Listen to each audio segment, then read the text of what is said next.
Bonjour, donc comme convenu, aujourd'hui je vais vous montrer comment on utilise une perceuse. Et je vais vous donner à travers de plusieurs vidéos des informations en ce qui concerne la perceuse. Donc voilà, nous à la maison, nous avons deux types de perceuses. Ok. Il y en a une plus puissante que l'autre. Très sincèrement, c'est la différence. Celle-là fait à peu près 3000 tours par minute, 2500-3000 tours. Et celle-là fait dans les 850. Donc personnellement, même si mon conjoint ne va pas être d'accord, partez sur quelque chose d'un peu plus puissant, au moins vous pouvez percer quasiment tout, bien sûr, sauf le béton. Le béton, là, il vous faut un perforateur. C'est la même chose, en beaucoup plus lourd, beaucoup plus grand. Et on utilise des mèches différentes. Mais pour le bricolage un peu basique, pour mettre des cadres, des étagères ou même poser des meubles, après ça dépend ce que vous avez comme support. Mais ça, vous verrez mes autres vidéos, je vous explique tout ça. Ok. Donc pour l'instant, je vais juste vous présenter donc les deux perceuses de base. Ok. Moi, ce que je vous conseille, il faut commencer à percer. Donc, ne commencez pas directement dans le mur, vous ne serez pas rassuré. Prenez une chute, voyez si quelqu'un chez vous, un ami, a une chute de bois, d'accord, à la maison.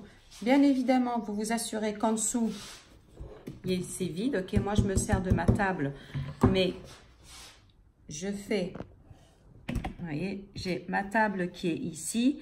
J'ai une planche, c'est du placo d'ailleurs, une planche de placo, et je pose ma planche sur l'extérieur, comme ça, si jamais je devais aller plus loin, c'est pas grave, je suis dans le vide. Voilà, ça y est, je reviens avec mes pinces, ok, donc l'idéal c'est pour fixer ma planche, vous ne voulez pas percer alors qu'elle part dans tous les sens, je ne vous le conseille pas, surtout si c'est la première fois que vous percez, assurez-vous que vous travaillez sur quelque chose de bien stable.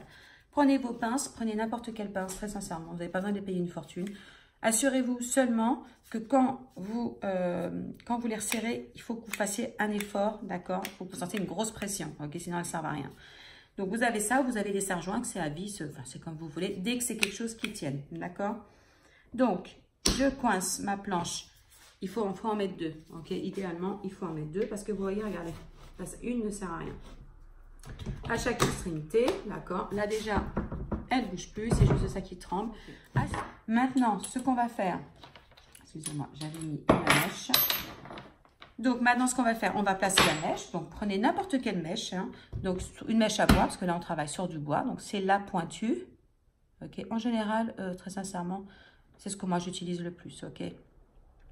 Donc la mèche à bois, vous la placez. Donc là, vous vous assurez, je ne sais pas si ça va être assez. Est-ce qu'elle tient déjà? Oui, elle tient un petit peu.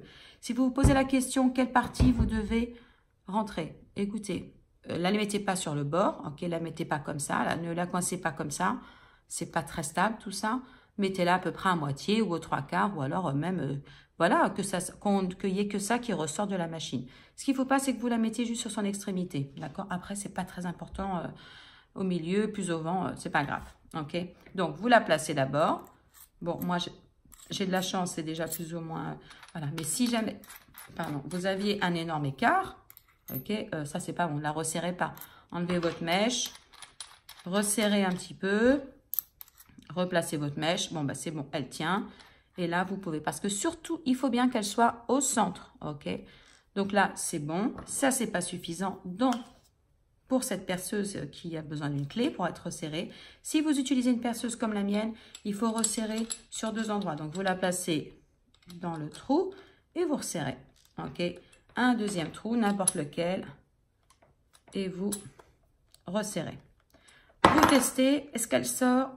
Non, j'y arrive pas, c'est super. Ok, elle est placée. Ma mèche est placée. Maintenant et seulement, je vais brancher ma perceuse. Ne placez pas vos mèches, ou c'est pareil quand vous vous servez d'une scie sauteuse, ne mettez pas les lames, surtout quand vous êtes seul à la maison. Avec les appareils branchés au courant. Ok, faites toutes ces manipulations quand elles ne sont pas branchées, vous éviterez de vous blesser. Même s'il y a 50 mètres de sécurité dessus, c'est une autre sécurité. Donc voilà, maintenant ça y est, elle est prête. Donc moi, ce que je vous propose, c'est d'appuyer sur la gâchette. Voilà, déjà, allez-y carrément. Hein. Voilà. Si vous habituez aux briques, vous ne savez pas effrayer avant de commencer à percer. Vous allez remarquer, prenez surtout une perceuse qui a ça. Cette espèce de bouton là, voilà.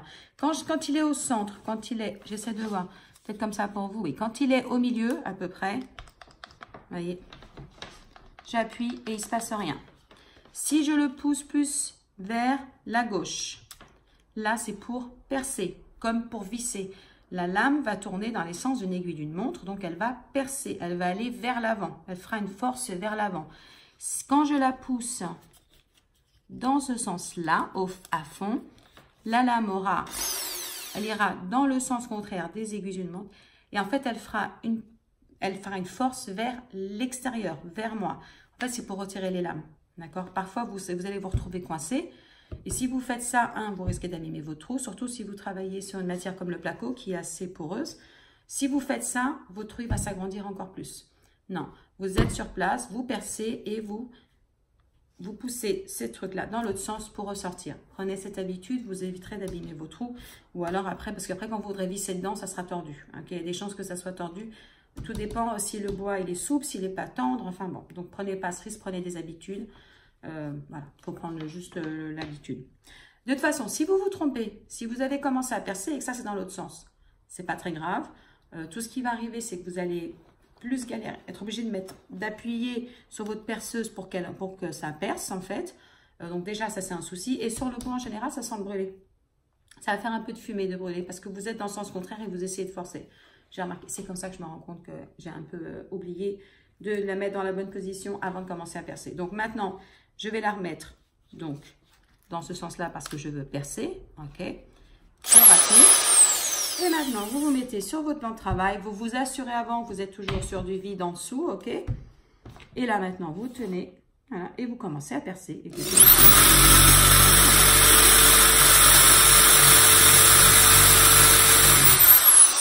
c'est fait.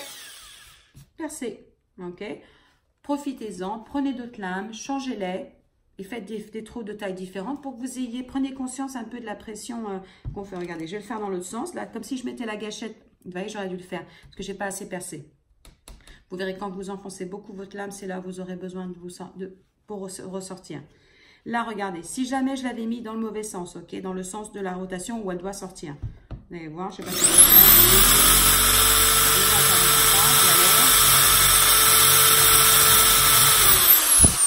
Ouais, là, c'est pas assez... ça sent. Elle sent. Il y a une odeur de brûlé. Donc, oui, il y a une odeur de brûlé. Oui, oui, absolument. Donc, voilà. Mais, vous voyez, ça a percé quand même. Ça m'a quand même fait un trou. C'est absolument pas grave. Mais j'ai dû appuyer, voilà, beaucoup plus pour faire un trou identique à celui-là. OK? Donc, maintenant, je vais vous montrer avec l'autre perceuse de mon conjoint. Donc, avant, je vais la débrancher. Je vais prendre sa perceuse et je vais mettre dans la sienne. Donc là, je prends une autre mèche à bois. Elle est à bois? Oui. Je prends une autre mèche à bois pointue. Là, ah ben là, c'est écoutez, ça tient. Donc, voilà. Donc si ça avait été plus écarté, j'aurais resserré. Donc même chose. Là, j'écarte, je serre. Ok, maintenant je resserre, je resserre, je resserre. Donc là, vous voyez, il faut que je tienne ici cette partie métallique et je serre.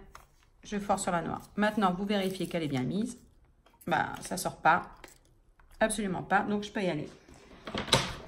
Et maintenant, je la branche au courant. Ok. C'est pareil, là, la petite gâchette. Là, elle est dans le sens opposé. Donc, je vais la pousser. Vous avez vu le bruit?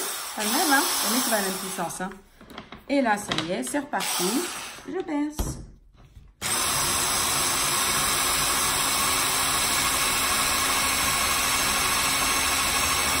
Pareil, hein. Allez, là, j'arrive plus à sortir.